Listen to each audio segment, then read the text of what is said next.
have a better understanding of what President Macron was saying about NATO?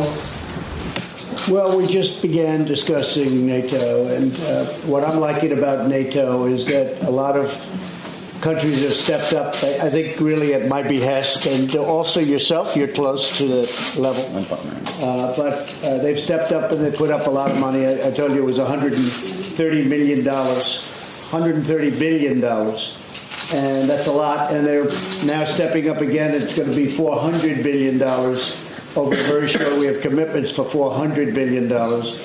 And we just left the Secretary General, and he's got some things that are very important, and I discussed with him the flexibility so that we have it not just with one area of the world. You and I discuss this all the time.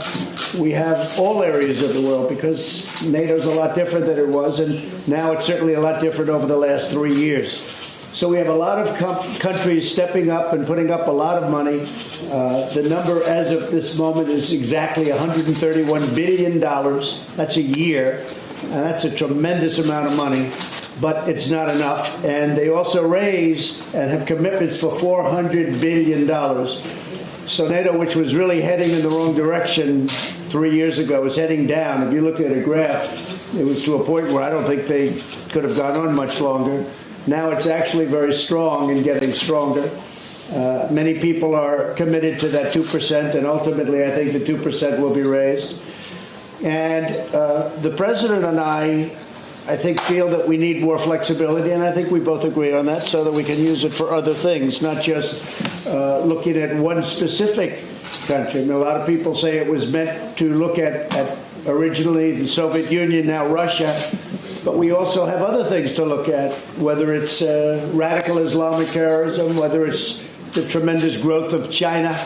There are a lot of other things. So NATO's becoming different than it was, much bigger than it was, and much stronger than it was because people are now fulfilling their commitments. There are some countries that aren't fulfilling their commitment, and those countries are going to be dealt with.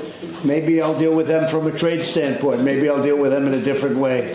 I'll work something out where they have to pay. But, you know, we don't want to have people delinquent. I don't think it's fair for us to be involved, including France, by the way, to be involved, and you have countries that aren't paying their way. They, you know, less than 1%. You have a couple that are less than 1%. Not fair. So NATO's made a lot of progress over the last 3 years, and the word flexibility is very important.